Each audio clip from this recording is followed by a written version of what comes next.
Hello दोस्तों, स्वागत है आपका दृष्टि आईएएस के यूट्यूब चैनल पे। मेरा नाम है संजूर और आज हम आपके लिए टारगेट यूपीएससी 2024 में रेशियो एंड प्रोपोर्शन को लेकर आए हैं।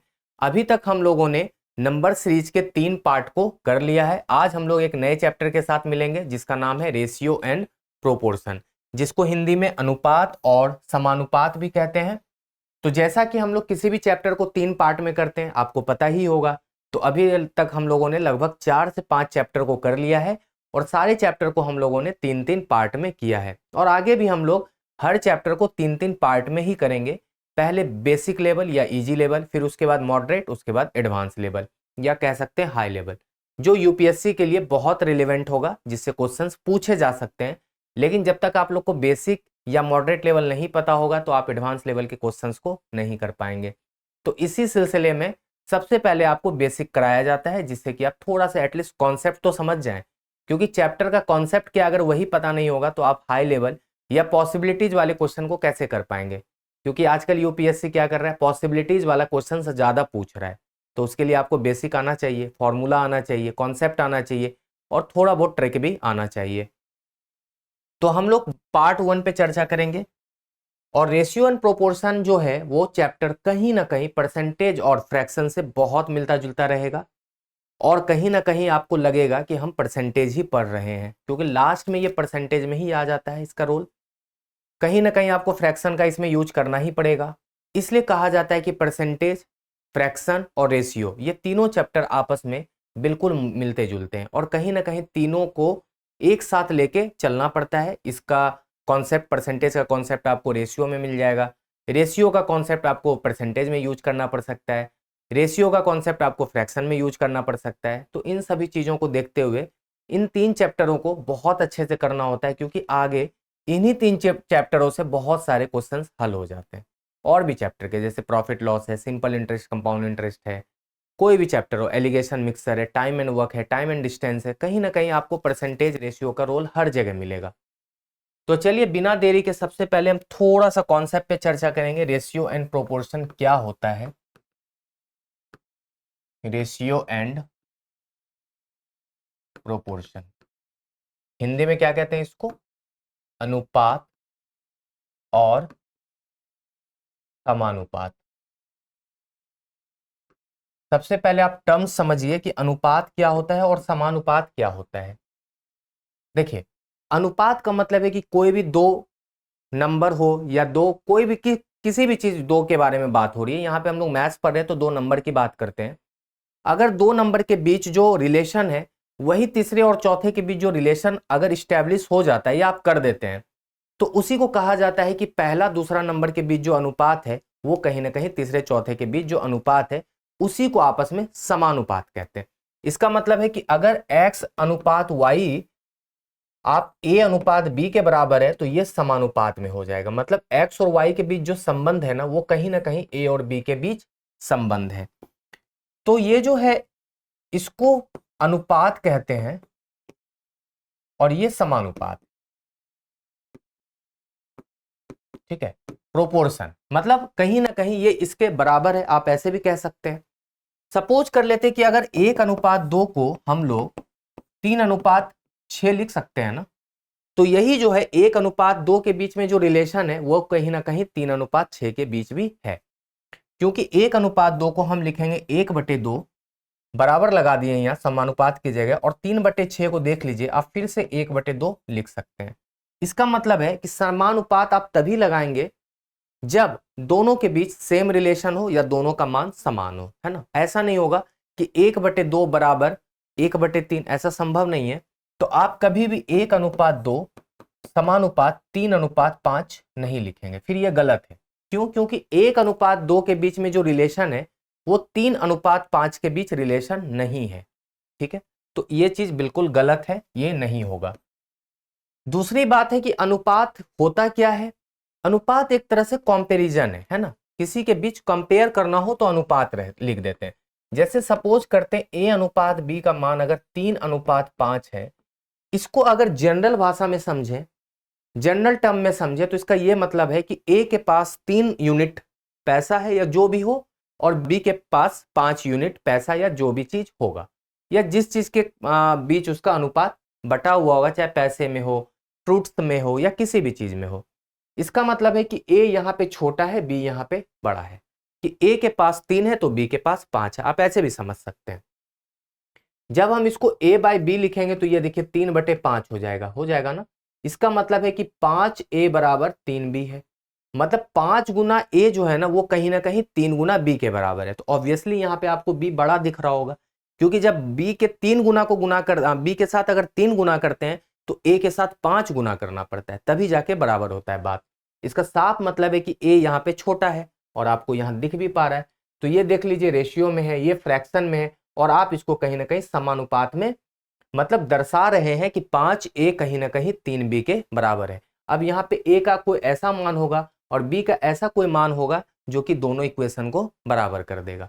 ठीक है, इस तरह हम लोग क्या करेंगे, अनुपात समानुपात में रिलेशन स्टैब्लिश करने की कोशिश करेंगे। और देखिए अनुपात समानुपात अगर चैप्टर आप पढ़ लेंगे ना तो इससे बहुत सारे आपके कॉन्सेप्ट दूर हो जाएंगे। डेली लाइफ में भी इसका बहुत यूज है। होता क्या है ना कि मान लेते हैं कि मजदूरी वगैरह में भी हम लोग किसी मजदूर वगैरह को रखते हैं, 4-5 मजदूर को रख लिए, तो सारे की इफिशियंसी अलग है, या मान लेते हैं सारे के मतलब स्किल्स अलग है, तो हम लोग उसके अनुसार भी पैसा बांटते हैं। तो वहां पे भी क्या होगा, कंपेयर करना पड़ेगा कि किस ए को ज्यादा मिल रहा है, बी को कम मिल रहा है, सी को फिर थोड़ा ज्यादा मिल रहा है। तो इस तरह करके फिर अगर मान लेते हैं कि हमको पैसा बांटना हो कि 10,000 रुपये में किसको कितना पे करना है, तो वहां पे भी अनुपात का बहुत ज्यादा रोल होता है। मतलब ऐसा नहीं है कि आप अनुपात अगर पढ़ रहे हैं, अनुपात समानुपात, तो केवल ये आपके एग्जाम पॉइंट ऑफ व्यू से जरूरी है।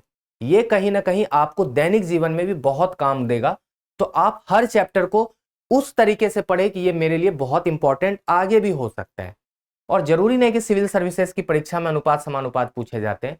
अगर कोई बच्चा पीसीएस की भी तैयारी कर रहा है, या मान लेते हैं वनडे एग्जामिनेशन की भी तैयारी कर रहा है, इसके बाद अगर चाहता है वो एग्जाम देने, तो कहीं ना कहीं आपको ये चैप्टर वहां भी काम देगा, क्योंकि कॉन्सेप्ट तो एक ही है ना। क्वेश्चंस का लेवल अलग होता है, बस इतना ही अंतर है कि क्वेश्चंस का लेवल अलग होता है। लेकिन आप मेरी बात माने, मैं इन सब चीजों को नहीं मानता कि क्वेश्चंस का लेवल अलग होता है। अगर आप बेसिक्स क्लियर है, अगर आप अनुपात समानुपात चैप्टर को ढंग से पढ़े लिखे होंगे, अगर उसको आप बहुत अच्छे से समझ गए होंगे, तो अनुपात समानुपात से कोई भी क्वेश्चन आए उसमें फिर हार्ड और इजी क्या होता है, सारा क्वेश्चन आप कर लेंगे। बस लोगों का कॉन्सेप्ट क्लियर नहीं होता, इसलिए उनको लगता है कि ये मॉडरेट है, ये डिफिकल्ट है और ये इजी है। इजी का मतलब है कि छोटा सा क्वेश्चन, मॉडरेट का मतलब है बड़ा क्वेश्चन, और हाई लेवल का क्वेश्चन है मतलब बहुत लंबा चौड़ा लैंग्वेज में क्वेश्चन दिया रहेगा। बस यही है, हार्ड कुछ नहीं होता। बस आपको समझने का वहां पे कैपेसिटी कितना है, मतलब आप क्वेश्चन को कितना जल्दी समझ पाते हैं। ठीक है, तो इसलिए हम अनुपात समानुपात को आज बहुत आसान आसान क्वेश्चंस के साथ स्टार्ट करेंगे, एकदम बेसिक से स्टार्ट करेंगे, क्योंकि इसमें बहुत कुछ है जो कि आपको समझाना है। और इसमें एक चीज समझिए कि अनुपात समानुपात में आपको कंबाइन करने जरूर आना चाहिए, कंबाइन ऑफ रेशियो। कई बार आपको ये क्वेश्चन बहुत मिलेगा कि कंबाइन करना है रेशियो को। जैसे एक एग्जांपल देते हैं कि अगर a अनुपात b का मान कुछ भी दिया रहे, x अनुपात y दिया रहे, और फिर b अनुपात c का मान दिया रहेगा, मान लेते हैं z अनुपात w, तब उसके बाद आपसे पूछा जाएगा कि a b और c का मान क्या होगा, या a अनुपात b अनुपात c का मान क्या होगा। तो इसी को कहते हैं कंबाइन ऑफ रेशियो। मतलब यहाँ पे b का मान आप देख पा रहे हैं, एक बार y है, दूसरे केस में एक बार z है। तो एक ऐसा मान सोचना पड़ेगा b के लिए जो दोनों जगह सेम हो जाए। ठीक है, तो जाहिर सी बात है अगर यहाँ पे चेंजेस करेंगे कुछ, तो जाहिर सी बात है x और w में भी चेंजेस होगा, या हो सकता है कई बार ना भी होता हो। तो देखिए यहां पे क्या करते हैं ना, वाई जेड को देखते हुए एक ऐसा मान सोच लेते हैं, मान लेते हैं वो v मान होगा जो y और z से डिवाइड हो रहा होगा कंप्लीटली, जस्ट लाइक एलसीएम, इस दोनों का एलसीएम। ठीक है ना, तो एलसीएम एक ऐसा मान है जो दोनों मान से डिवाइड हो जाएगा। फिर क्या करेंगे कि उससे देखेंगे कि वो कितना गुना है, मतलब कितना बार में डिवाइड हो रहा है, उससे उसको मल्टीप्लाई करके इस दोनों मान को बराबर करने की कोशिश करेंगे। उसके बाद अगर इस दोनों को बराबर करेंगे तो जाहिर सी बात है कहीं ना कहीं इसमें भी चेंजेस करना पड़ेगा। अगर हम छोटा सा एग्जाम्पल लेके बात करें कि ए अनुपात बी का मान सपोज कर लेते हैं 3:4 दिया गया हो, और बी अनुपात सी का मान 6 मान लेते हैं कि 7 दिया गया हो, तब आप कहेंगे कि ए बी और सी का मान अगर निकालना हो तो हम कैसे निकालेंगे। तो अभी मैंने आपको बताया था कि यहाँ पे हम 4 और 6 को देखते हुए एक ऐसा मान सोचेंगे दोनों से भाग लग रहा हो। तो 4 6 का अगर एलसीएम सोच लीजिए, या अगर आप इतना कैपेबल हैं कि आप एक बार में सोच पाते हैं कि 4 6 का एलसीएम 12 होता है, या एक ऐसी संख्या जो दोनों से भाग लगे, उसी को कहते हैं एलसीएम। तो 12 बनाने के लिए जाहिर सी बात है 4 को 3 से गुना करना पड़ेगा, 6 में 2 से गुना करना पड़ेगा, तो दोनों 12 हो जाएगा। और अगर दोनों 12 हो जाता है तो मेरे लिए काम आसान हो गया कि बी का मान 1 आ गया आपके पास 12।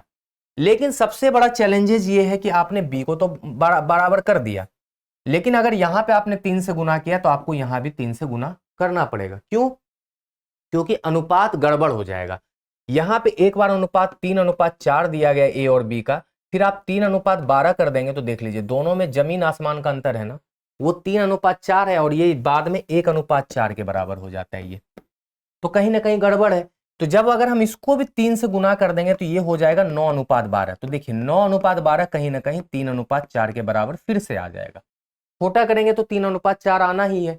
तो इसलिए हमेशा याद रखिएगा, अगर 2 अनुपात दिया गया हो और अगर आप किसी एक में चेंजेस करते हैं, चाहे गुना कर रहे हो चाहे भाग कर रहे हो, तो आपको दोनों में करना पड़ेगा, मतलब दूसरे में भी करना पड़ेगा। अगर 3 दिया हो तो तीनों में करना पड़ेगा। इसका मतलब है कि यहां 3 से किए तो यहां 2 से किए, तो यहां भी आपको 2 से करना पड़ेगा। अब यहां पे देख पा रहे हैं कि ए का मान हो गया 9, क्लियर। बी का मान है 12, यहां भी 12, तो कोई एक मान ही रखेंगे, 2 बार तो बी का मान रखना नहीं है क्योंकि एक ही बार बी रखना है। तो बी का मान 12 और सी का मान हो जाएगा यहां पे 14। एक्चुअल में एलसीएम ए अनुपात बी का मान 3:4 और बी अनुपात सी का मान अगर 6:7 दिया गया हो, तो ए अनुपात बी अनुपात सी का मान क्या हो जाएगा? 9 12 और 14, मतलब 9:12:14। तो ये होता है कंबाइन ऑफ रेशियो। इसको बहुत अच्छे से सीखना है आपको। और ऐसा नहीं है कि 3 ही हो सकता है, कई बार 4 भी दिया गया हो। ऐसे भी सोच लीजिए ए अनुपात बी, बी अनुपात सी और सी अनुपात डी दिया रहे, तब क्या करेंगे? देखिए हड़बड़ाना नहीं है कि एक ही बार में चारों को करना है। पहला मेरा काम यही रहेगा कि सबसे पहले हम ए बी और सी निकालने की कोशिश करेंगे इस तरीके से। फिर जब आप ए बी सी निकाल लेंगे तो सी अनुपात डी यहाँ पे कुछ ना कुछ तो दिया ही रहेगा। सपोज कर लेते हैं 28:25 दिया रहा है, ऐसे सोच लीजिए। अब एक छोटा सा एग्जाम्पल और ले लेते हैं। तो अब यहाँ पे देख पा रहे सी का मान 14 है, एक बार 28 है। इसका मतलब है कि इसमें 2 से गुना कर दीजिए तो मेरा काम आसान हो जाएगा। यहाँ 2 से करेंगे तो यहाँ भी 2 से और यहाँ भी 2 से। देख रहे हैं 28 हो गया, तो इसको फिर चेंजेस नहीं करना, इसको नहीं छेड़ना, क्योंकि 28 ही तो बनाना था और बन गया। तब देखिए क्या हो जाएगा, ए बी और सी और डी का अनुपात कहीं ना कहीं कितना हो जाएगा? 9 दूना 18, 12 दूना 24, 14 दूना 28 और 28 तो दिया हुआ और 25। तो ए बी सी डी का मान अब हो जाएगा 18, 24, 28 और 25। तो एक्चुअल में ये करना है। फिर ई दिया रहे उससे क्या फर्क पड़ना, फिर डी और ई दिया रहेगा तो फिर से आप कर लेंगे, फिर यहाँ पे चेंजेस करेंगे, है ना। तो बहुत आसान होता है, बट क्या है ना कि आपको पेशेंस के साथ करना पड़ेगा। हड़बड़ाना नहीं है। एग्जाम में समय कम होता जरूर है, लेकिन पेशेंस के कारण हमको लगता है कि समय बहुत कम है, समय सफिशियंट होता है। अगर आप पेशेंस के साथ बनाए और समझ के साथ बनाए तो आपका क्वेश्चन आराम से हल होगा। तो आपको यह भी समझ में आ गया होगा। और एक बात बता दें कि रेशियो में अगर कोई मान दिया रहे, जैसे मान लेते 3:4 है, एक्चुअल में ये 3:4 रेशियो में दिया हुआ है। अगर इसको हम फ्रैक्शन में लिखे तो क्या लिखेंगे? देखिए फ्रैक्शन में ये 3/4 होगा। रेशियो जो 3:4 होता है ना, वो कहीं ना कहीं फ्रैक्शन में 3/4 के बराबर होता है ना। कि 3 4 मतलब 3 जो है ए का मान है, सपोज कर लेते हैं, और बी 4 का मान है। इसका क्या मतलब हुआ कि ए बटे बी का मान 3/4, मतलब ए अगर 3 है तो बी 4 है। ठीक है, फ्रैक्शन में 3/4 हो गया। अगर इसको हम परसेंटेज में बता दें तो देखिए फ्रैक्शन को परसेंटेज में कन्वर्ट करने के लिए 3/4 को 100 से गुना करके और परसेंटेज का सिंबल लगाना होता है। तो क्या हो जाएगा ये 75%। मतलब अब आप एक बात समझिए कि कहीं ना कहीं ये रेशियो था, उसके बाद ये फ्रैक्शन है, ये परसेंटेज है। इसका क्या मतलब हुआ कि रेशियो में अगर कोई वैल्यू 3:4 के बराबर है तो फ्रैक्शन में वो 3/4 के बराबर होगा और परसेंटेज में वो 75% के बराबर होगा। फिर अगर डेसिमल की बात करें, इसको अगर डेसिमल में आ जाओ तो ये 75/100 लिखेंगे ना, फिर से इसका मान हो जाएगा 0.75। देखिए मैंने आपको सब कुछ बता दिया कि आप कभी भी कोई भी क्वेश्चंस बनाए तो आपको जिस समय जिसकी जरूरत हो आप उसको यूज कर लेना। अगर आपको मान लेते हैं कि रेशियो की ही जरूरत हो तो आप रेशियो तो आपके पास है ही। अगर रेशियो को फ्रैक्शन में जरूरत पड़ रहा है आपको किसी भी तरीके से तो आप इसको यूज कर सकते हैं। परसेंटेज की नीड है तो आप इसको यूज कर सकते हैं। डेसिमल की नीड है तो आप नीचे वाले को यूज कर सकते हैं। ये चारों कहीं ना कहीं एक दूसरे से रिलेटेड है, याद रखिएगा, चारों एक दूसरे से रिलेटेड है। और मैं आपको बता दूं, अभी बहुत जरूरत पड़ेगा आपको, मैं क्वेश्चन कराऊंगा तो आपको दिखेगा कि इसकी जरूरत वाकई में है। ठीक है, और कुछ इसमें देखिए, रेशियो एंड प्रोपोर्शन में इतना सारा कोई फॉर्मूला नहीं होता। इसमें जो परसेंटेज का जो फॉर्मूला है ना, वही सब कहीं ना कहीं काम देगा। परसेंटेज में जो फॉर्मूला हम लोग पढ़े हैं या फ्रैक्शन में जो हम लोग कॉन्सेप्ट पढ़े हैं वही है। रेशियो में बस एक नया कॉन्सेप्ट ये है कि आपको कंबाइन ऑफ रेशियो करने आना चाहिए। आपको रेशियो में कंपेयर करने के बाद आपको ये जरूर समझ जाना चाहिए कि कौन बड़ा है कौन छोटा है, किसका मान ज्यादा है किसका मान कम है, किसके साथ हम किसको कंपेयर कर रहे हैं। और समानुपात जब हम निकालेंगे तो उसके बाद हमको ये देखना है कि दोनों के बीच रिलेशन सच में स्टैब्लिश हो पा रहा है या गलत है। तीसरी चीज है, इसमें कुछ नया चीज आपको देखने को मिलेगा, जैसे तृतीय अनुपात, मध्यानुपात। तो हम लोग इस पे अभी चर्चा करेंगे, वहीं पे आपको हम फॉर्मूला भी बता देंगे जिससे कि आपका कॉन्सेप्ट क्लियर हो जाएगा। तो आप वो सब चीज नोट कर लीजिएगा, ठीक है ना। तो चलिए हम सीधे क्वेश्चन पे आते हैं, उसके बाद आपका कॉन्सेप्ट क्लियर हो जाएगा। यदि a अनुपात b का मान 3:4 है और b अनुपात c का मान 6:7 है तो a b और c का मान ज्ञात कीजिए अनुपात में। मुझे लगता है यही वाला क्वेश्चन अभी हमने किया था, चलिए दोबारा कर लेते हैं। a अनुपात b का मान है 3:4 और b अनुपात c का मान है यहाँ पे 6:7। आपसे पूछा जा रहा है कि a अनुपात b अनुपात c का मान बता दीजिए। तो देखिए, यहाँ पे 4 है, यहाँ पे 6 है। अभी मैंने बताया था कि 4 और 6 को देखते हुए एक ऐसा नंबर सोचिए या एक ऐसा डिजिट सोच लीजिए जो दोनों से भाग लग जाए। तो जरूरी नहीं कि आप हमेशा एलसीएम एलसीएम अपने दिमाग में बैठाए। एलसीएम तो 12 होता है, आप 24 भी ले लें, कोई फर्क नहीं पड़ेगा। मतलब 12 के मल्टीपल में जो भी नंबर लेना है उससे कोई फर्क नहीं पड़ेगा उत्तर पे। अगर कोई व्यक्ति आपको ये बता रहा है, कोई टीचर आपको ये बता रहा है कि एलसीएम ही लेना है बच्चे, नहीं तो गलत हो जाएगा, तो मैं कहता हूं बिल्कुल गलत बात है, ऐसी बात नहीं है। आप 12 की जगह 108 भी ले लेंगे ना तो फर्क नहीं पड़ेगा उत्तर में। हाँ, जरूर यह बात है कि एलसीएम इसलिए प्रीफर किया जाता है क्योंकि एलसीएम एक सबसे छोटा नंबर होता है जो दोनों नंबर से भाग लगेगा, उससे फिर छोटा कोई नंबर नहीं है। तो एग्जाम वगैरह में या ऐसे भी स्मार्टनेस यही है कि हम छोटे नंबर को लेके चलें। 108 लेंगे, कटाना ही पड़ेगा बाद में, छोटा करना ही है तो पहले ही छोटा लें। तो चलिए 12 अगर ले लें, सपोज कर लेते वो नंबर 12, मतलब बी को अगर 12 बनाना हो सपोज, तो इसको 3 से गुना करना पड़ेगा, इसको 2 से गुना करना पड़ेगा, यहां भी 2 से करना पड़ेगा और यहां 3 से करना पड़ेगा। अभी बता दिया है क्यों। तो 3 तिया 9, 4 तिया 12, 6 दूना 12 नहीं लेंगे, एक ही चीज लेना है, 7 दूना 14। तो मेरा ए बी और सी का जो अनुपात है वो हो जाएगा 9:12:14 और ऑप्शन नंबर ए में आपको यहाँ पे साफ साफ दिख रहा होगा।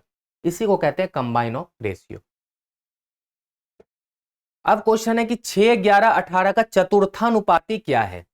फोर्थ प्रोपोर्शन कहते हैं इसको, है ना, फोर्थ इंग्लिश में प्रोपोर्शन। देखिए इसको ना सबसे पहले लिखने आना चाहिए, फोर्थ प्रोपोर्शन बोल रहा है ना। अब यहां पे देख पा रहे हैं कि 3 नंबर है, 3 नंबर दिया है ना, और समानुपात वर्ड यूज हो रहा है, समानुपाती, देख रहे हैं ना, चतुर्थानुपाती फोर्थ प्रोपोर्शन, इंग्लिश में प्रोपोर्शन कहते हैं इसको। तो प्रोपोर्शन वर्ड आ गया, इसका क्या मतलब है, प्रोपोर्शन आने के लिए मेरे पास मिनिमम 4 नंबर तो होना चाहिए ना। अगर पहले का दूसरे से आप संबंध दिखा रहे हैं तो तीसरे का चौथा से दिखाने के लिए चौथा नंबर कहां है, इसमें चौथा नंबर मिसिंग है। तो आप ये समझिए कि यहां पे चौथा नंबर क्यों मिसिंग है, क्योंकि यहां पे समानुपात बनाना है और समानुपात बनाने के लिए चौथा नंबर जरूरी है। तो यहां पे देख पा रहे 6:11 तो बन गया क्योंकि ये दोनों एक दूसरे के साथ होगा। यहां पे समानुपात लगा दें 18:x, यही वैल्यू यहां पे मिसिंग है जिससे कि मेरा काम नहीं बन पा रहा है। अगर यहां पे कोई वैल्यू आ जाता है तो मेरा काम आसान हो जाएगा, और ऐसा वैल्यू आना चाहिए जो 6 और 11 के बीच जो रिलेशन है वही 18 और x की जगह आना चाहिए। इसका क्या मतलब, वो अभी मैंने आपको बताया था। देखिए इसको बनाने का तरीका क्या है कि 6:11 को हम 6/11 तो लिख सकते हैं ना, कोई दिक्कत तो है नहीं। समानुपात का मतलब है कि ये दोनों चीज आपस में बराबर करना है तो बराबर लगा दिए और 18/x। बस आपको इसको सॉल्व करने आना चाहिए, और ये सब कई बार आप कर चुके हैं बचपन में, क्रॉस मल्टीप्लीकेशन। मतलब 6x का मान हो जाएगा 11 गुना 18 और x का मान कितना हो जाएगा भाई, 11 गुना 18/6। जब इसको कटाएंगे तो ये हो जाएगा 33।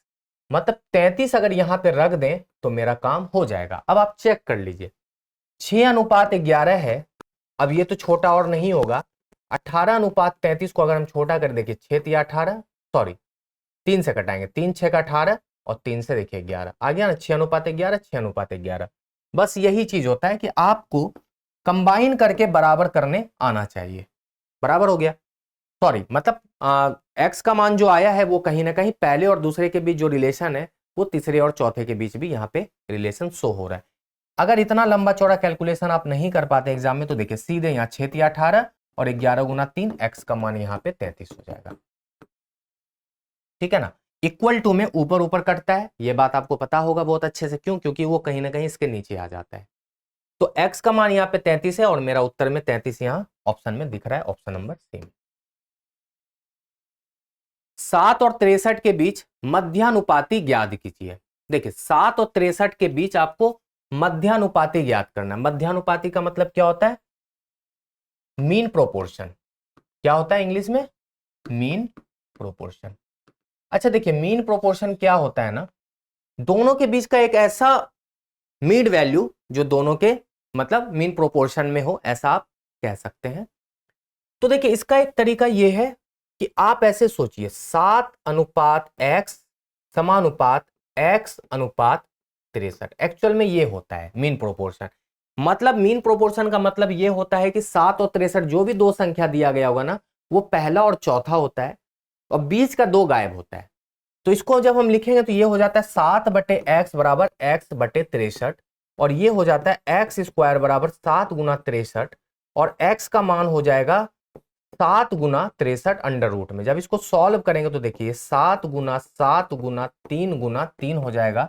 कॉमन कर लीजिए 7 7, इस 7 और 3 को, तो कितना हो जाएगा 21। मतलब वो जो 21 है ना, वही क्या है? मध्यानुपाती है। अब एक बात चेक कीजिए, अगर हम 7:21 समानुपात 21:63 रख दें तो क्या ये बराबर होता है? चेक कर लेते हैं। तो देख पा रहे 7 या 21 मतलब 1/3 आ गया और यहां भी देख पा रहे हैं 1/3 ही आ जाएगा। तो हम कहेंगे कि हाँ सही बात है, 21 एक ऐसा मान है बी और सी के जगह पे। ऐसे सोचिए ना, इसको ए बी सी डी है ना ये, तो बी और सी के जगह मान अगर हम 21 रख दें तो कहीं ना कहीं ए अनुपात बी समानुपात सी अनुपात डी होगा। तो मध्यानुपाती क्या होता है? बीच का 2 मान, है ना, मतलब दूसरा और तीसरा समझ सकते हैं।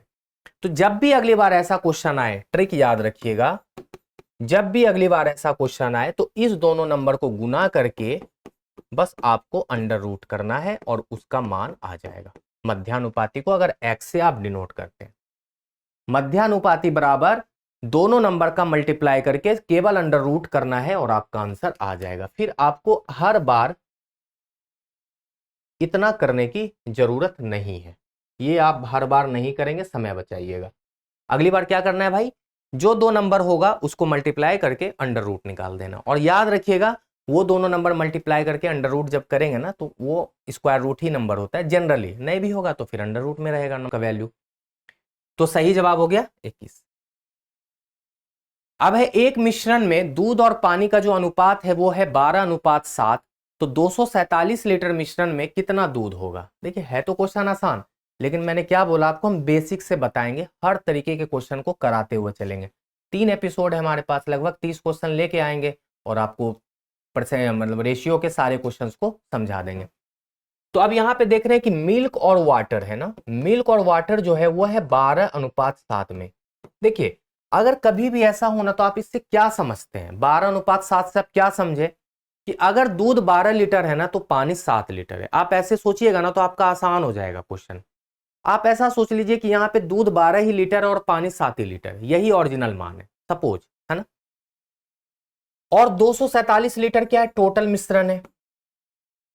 टोटल मिक्सर कितना है? 247 लीटर। अब एक बात सोचिए कि अगर 247 लीटर का मिश्रण है और दूध और पानी 12:7 में है, तो अगर इसी को ओरिजिनल माने तो टोटल कितना हो जाता है? ये 12 + 7 19, मतलब 19 लीटर रहता अगर 12:7 में, या 12 लीटर दूध और 7 लीटर पानी होता। लेकिन रियल में 247 लीटर क्या है? ओरिजिनल फिगर है। तो हम कहेंगे ना कहीं 19 लीटर ही 247 को डिनोट करता है। तो 1 लीटर कितनों को करेगा? 247 बटे 19, मतलब 13 लीटर को। मतलब एक्चुअल में 1 यूनिट का मान 13 है। हमसे पूछा गया कि मिश्रण में दूध कितना होगा। दूध कितना यूनिट है? 12 यूनिट। तो मिश्रण में दूध की मात्रा कितनी हो जाएगी? दूध बराबर 12, 1 यूनिट का मान 13, तो 12 गुना 13, तो 12 तिया 36, 12 का 12 3 15, 156 लीटर क्या है यहाँ पे उस मिश्रण में दूध है, 156 लीटर। अगर पानी के बारे में पूछा जाता तो आप पानी भी निकाल लेते, या तो 247 में 156 को घटा दीजिए या फिर 7 को 13 से गुना कर दीजिए, तो 91 लीटर। देखिए ऑप्शन में 91 लीटर होगा, कुछ बच्चे 91 लीटर भी लगा देंगे, बस अगर क्वेश्चन ध्यान से नहीं पढ़े होंगे कि दूध पूछा जा रहा है या पानी, इसलिए ऑप्शन में दिया जाता है कि आप गलत करो।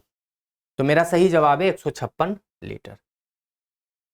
1353 श्रमिकों की एक कंपनी में पुरुषों और महिलाओं की संख्या का जो अनुपात है वो है 8:3। तो अनुपात को 1:1 करने के लिए कितनी और महिलाओं को शामिल किया जाना चाहिए?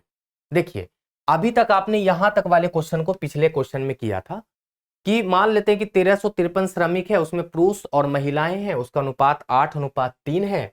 तो पुरुषों की संख्या और महिलाओं की संख्या तो अब निकाल लेंगे क्योंकि पिछले क्वेश्चन में आपने सीख लिया था।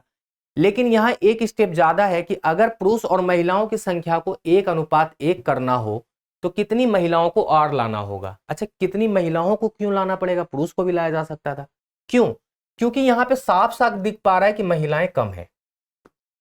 अगर 8 पुरुष है तो 3 ही महिलाएं, इसका ये मतलब हुआ ना। पुरुष और महिलाओं की संख्या का अनुपात 8:3 होने का मतलब है कि पुरुषों की संख्या 8 है और महिलाओं की संख्या केवल और केवल 3 है। मतलब अगर रियल में दोनों नंबर को देखा जाए तो पुरुष से कहीं ना कहीं 5 महिलाएं कम है। कितने हैं? 5 महिलाएं कम है। ठीक है, अब एक बात समझिए, अनुपात को करना है 1:1। कितना करना है? 1:1। इसका क्या मतलब होता है भाई? 1:1 करने का मतलब होता है कि पुरुष और महिलाओं की संख्या को बराबर कर देना या आधा आधा कर देना, है ना। जैसे मान लेते 10 रुपए को अगर 1:1 में बांटेंगे तो क्या होगा? 5-5, मतलब दोनों का मान बराबर, मतलब दोनों को आधा आधा मिल गया। अब एक बात सोचिए कि टोटल है श्रमिकों की संख्या 1353 टोटल, और मेल और फीमेल का जो अनुपात है वो दिया हुआ है 8:3। तो इसका टोटल कितना हो जाएगा? 11 यूनिट, है ना। तो यहां कहीं ना कहीं 11 यूनिट, 1353 को 11 से भाग कर दीजिए, तो 11 के 11, 11 दूना 22, 11 तिया 33, 133 आ गया। ठीक है जी, 123 क्या आ गया? 1 यूनिट का मान। 123 क्या आ गया? 1 यूनिट का मान। अब इसमें क्या बोला जा रहा है कि कितने और महिलाओं को शामिल करिएगा जिससे कि अनुपात 1:1 हो जाए।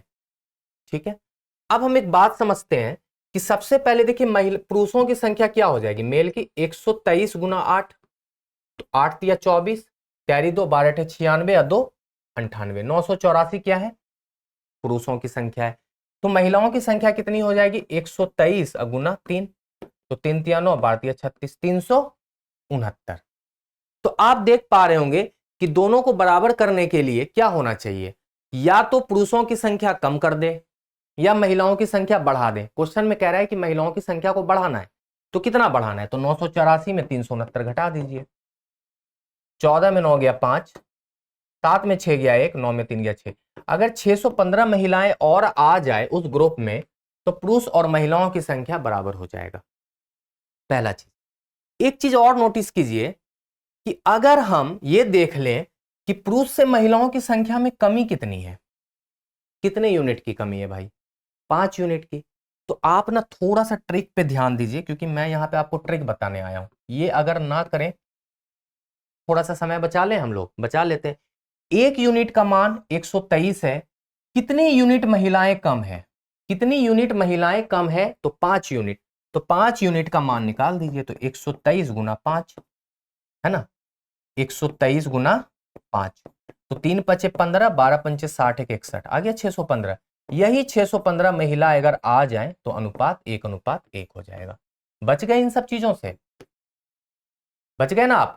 तो आपको इन सब चीजों से हमने बचा दिया। इसका साफ मतलब हुआ कि आप ट्रिक से भी बना सकते हैं। आप सीधा सीधी 123 को 5 से क्यों गुना किए? क्योंकि यहाँ पे 5 यूनिट महिलाएं पुरुष से कम है। ठीक है, बढ़िया क्वेश्चन था। अब चलिए अगले क्वेश्चन को देखते हैं कि दो संख्याएं a और b इस प्रकार है कि a के 5% और b के 4% का योग a के 6% और b के 8% के योग का 2/3 है, तो a और b का अनुपात ज्ञात कीजिए। देखिए, अब थोड़ा सा कह सकते हैं कि अच्छा क्वेश्चन है, मतलब इसमें थोड़ा सा समय भी लगेगा, कैलकुलेशन हो सकता है और आपके मतलब ट्रिक का भी यहाँ पे कहीं ना कहीं रोल होगा। तो चलिए हम देखते हैं क्या कह रहा है। दो संख्याएं a और b, मान लेते हैं a और b दो संख्याएं, ऐसे यही है a और b दो संख्याएं। ठीक है, जो बात कह रहा है वो कर दीजिए। a के 5%, a का 5% मतलब a गुना 5/100, और का मतलब प्लस, यहां ऐसे भी योग कह रहा है ना, का योग, तो b का 4% का योग। ठीक है, ये हो गया ना, b का, a का 5%, b का 4%, दोनों को जोड़ने के बाद a के 6% और b के 8% के योग का 2/3 है। कौन 2/3 है? ये किसके योग का? उसके योग का ये 2/3 है। इसका मतलब हुआ कि अगर इसमें हम 2/3 कर दें 7 के साथ, तो ये दोनों आपस में बराबर हो जाएगा।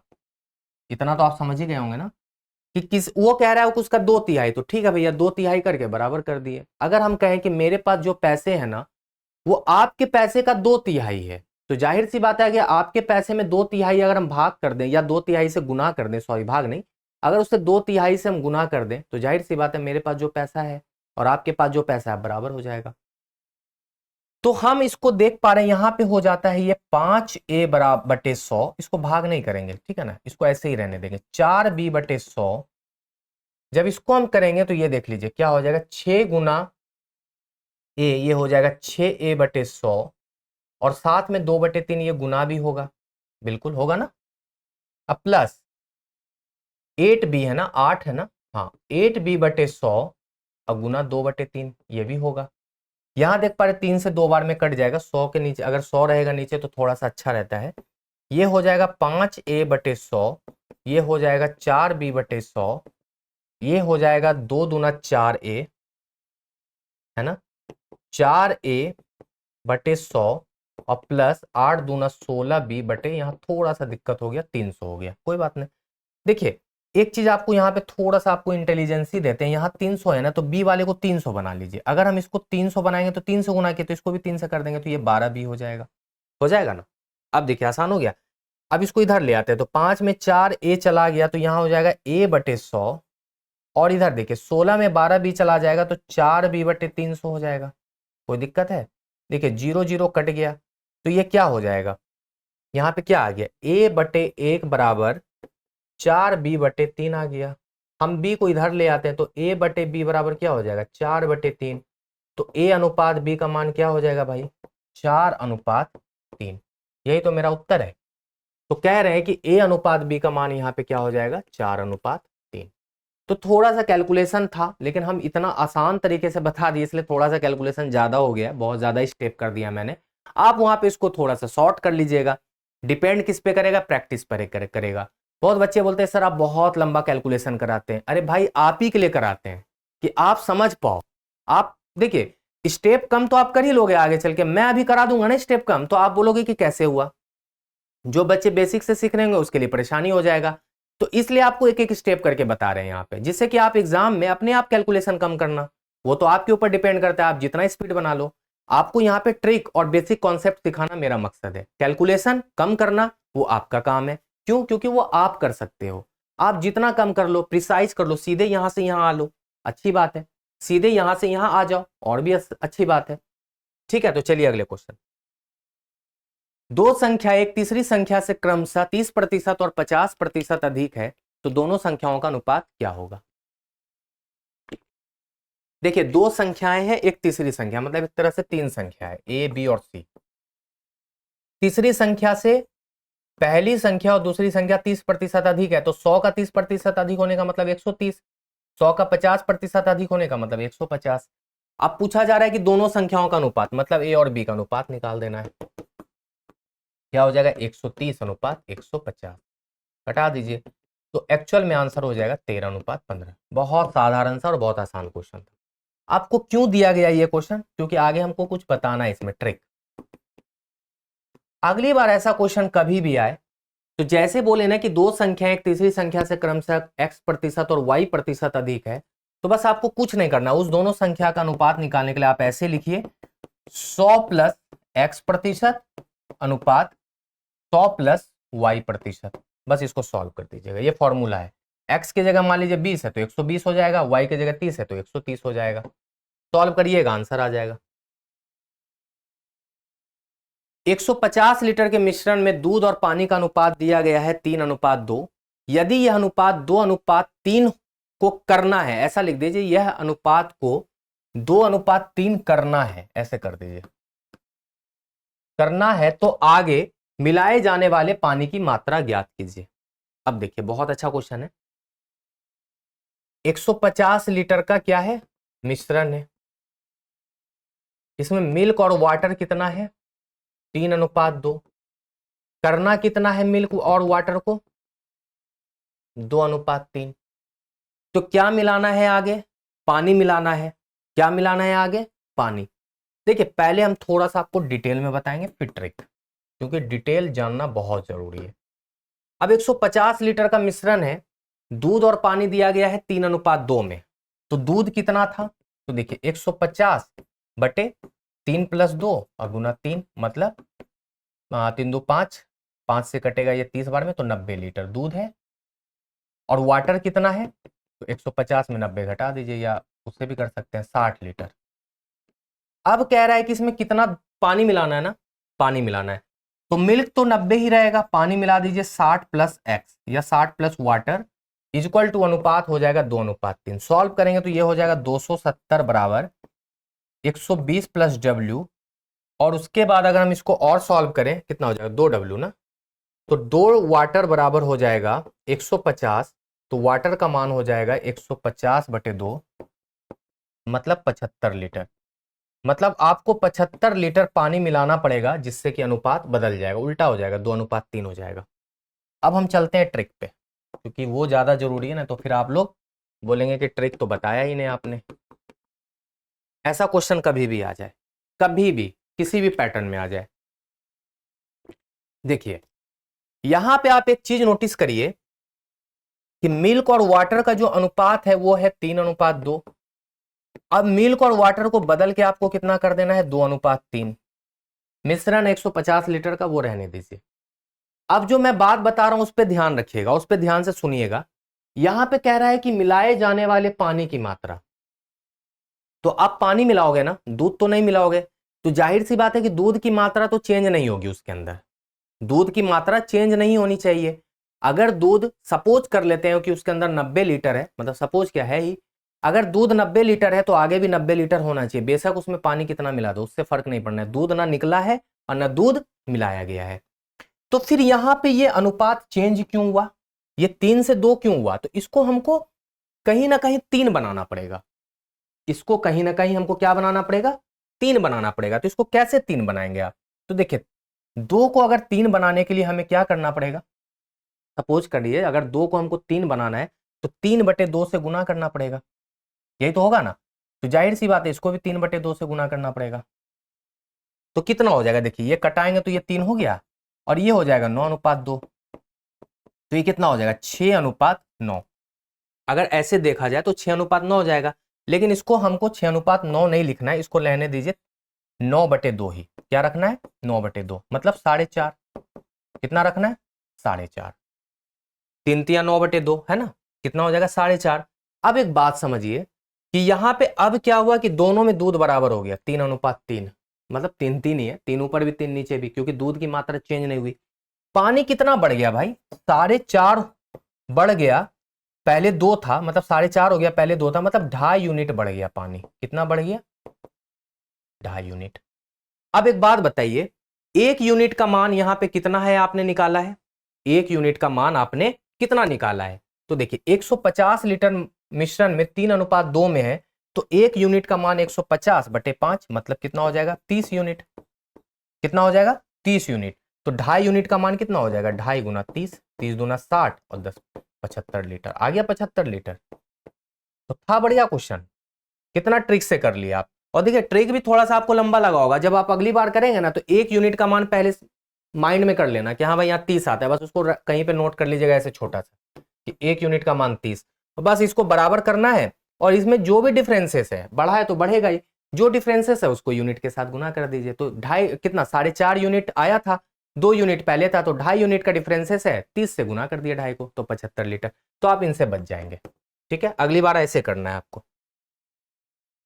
एक स्कूल में लड़कों और लड़कियों की जो संख्या है उसका अनुपात है 9:7। यदि लड़कों और लड़कियों की संख्या में प्रतिशत वृद्धि जो है वो 25 और 15% होता है क्रमशः, तो उनके बीच नया अनुपात ज्ञात करें। बहुत अच्छा क्वेश्चन है। देखिए बॉय और गर्ल का जो अनुपात है ना स्कूल के अंदर वो है 9:7। मान लेते कि अभी थोड़े देर के लिए कि लड़के की संख्या 9 ही रही होगी स्कूल में और लड़कियों की संख्या 7 ही रही होगी, बस यही है, 16 बच्चे को स्कूल है। अब क्या हुआ कि इसमें यहां लिख दीजिए न्यू रेशियो, न्यू रेशियो। अब यहां पे देख पा रहे हैं कि इसमें कितना बढ़ गया, लड़के में 25%, तो 9 का 125% हो जाएगा। किसी भी चीज में 25% बढ़ने का मतलब 125% उस वैल्यू का, और उसके बाद 7 का 115%। देखिए 100 कट गया, 5 से 23, 5 से 25, 25 गुना 9 225, 225 एक ही ऑप्शन में है तो यहाँ पे 161 ही आएगा। यही हो जाएगा मेरा नया अनुपात। अगली बार कभी भी ऐसा क्वेश्चन आए ना तो जो ओरिजिनल मान है जो प्रतिशत बढ़े तो 100 प्लस x प्रतिशत अनुपात, और यहां पे क्या है 7 गुना 100 प्लस y प्रतिशत। यहां पे भी मान लेते कोई भी रहे, a रहे यहां b रहे, बस आप ऐसे सोच लीजिए a गुना 100 प्लस x प्रतिशत, b गुना 100 प्लस y प्रतिशत। यही हो जाएगा आपका न्यू रेशियो। नीचे बटे 100 वो करने की आवश्यकता नहीं है। अंतिम क्वेश्चन, यदि 0.60 रेशियो x बराबर समानुपात 5 रेशियो x है तो x का मान ज्ञात कीजिए। देखिए लास्ट में फिर वहीं से स्टार्ट किए थे वहीं आ गए कि समानुपात को बराबर करना है। चलिए छोटा सा क्वेश्चन कर ले, 0.60 रेशियो x समानुपात 5 रेशियो 8 है, मतलब 5 रेशियो 8 बनाना है इसको, यही हुआ ना इसका मतलब। तो हम कहेंगे कि 0.60 अपॉन x इक्वल टू 5/8 है, तो x का मान क्या हो जाएगा, तो 0.60 इंटू 8 अपॉन 5, ये कटेगा तो ये हो जाएगा 0.12, ये हो जाएगा 0.96। तो हम कहेंगे कि 0.96 मेरा सही जवाब है। ऑब्वियसली देखिए 0.60 बटे 0.96 होगा, देखिए 0 0 कट गया, 12 पंचे 60, 12 अठे 96 आ गया ना, 5:8 या 5/8 हो गया ना इसके बराबर। बस यही आपको करना था, समानुपात में बस बराबर करना है किसी भी तरीके से, वो आप सीख लीजिएगा। तो मेरा आंसर है 0.96।